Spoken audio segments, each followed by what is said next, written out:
The weather's a nice thing about today, and all of us being here is a nice thing about today. Everything else, I don't think we've got anything to be happy about.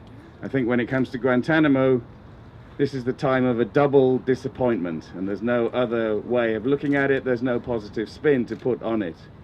President Obama failed to fulfill the promise that he made nearly 8 years ago to close Guantanamo. And he will tell you to the end that he failed to do that because of opposition in Congress.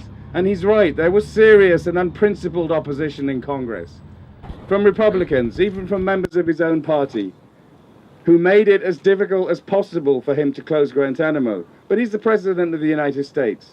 He could have acted much earlier to overcome that resistance.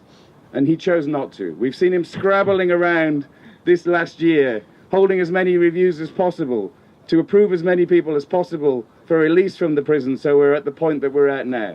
55 men still held, 19 of them approved for release. And we have the promise of the administration, I hope a promise, that between 13 and 15 of those men approved for release will be freed before he leaves office, leaving between 40 and 42 men to the tender or not so tender mercies of Donald Trump. I think Donald Trump is going to shut the door on Guantanamo immediately. And then I think there are people advising him on whether he can reopen that door and put new prisoners in. That's not a certainty. He's going to need new authorizations to do that.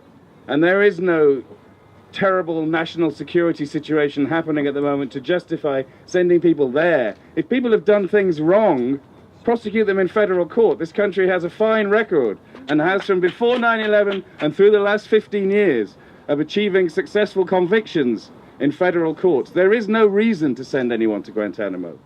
But if, as I think is going to happen, Donald Trump is first of all going to shut the door, then we need from day one to be saying to him, you are holding men who were approved for release by high-level interagency government review processes.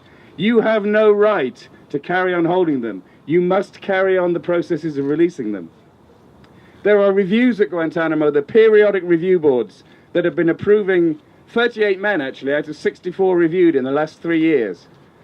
Those reviews continue unless Donald Trump tries to stop them. He could revoke the executive order that set up those reviews. We need to be saying from day one that he has to carry on honoring the review process, because this is going to lead to other prisoners being released. We want the smallest number of people that are being held so that we can keep pushing on Donald Trump on every front to say, you must close this prison. I think he's weak on the economics of it. He thinks it's too expensive. We have to keep pushing that message, because the less prisoners there are, the more it costs per capita. We have to not give in to any of the ridiculous suggestions that we've heard from Donald Trump on the campaign trail about loading it up with more bad dudes, about sending Americans there to be tried in military commissions, about reintroducing torture. We have to be firm on this. My fear is that the only options we're looking at under Donald Trump are that this is going to be bad, or very, very bad. I don't see anything bright about the future of Guantanamo under Donald Trump, but we can know what the truth is. We can know what's important, and we can work and work and work and fight and fight and fight to get Guantanamo closed once and for all.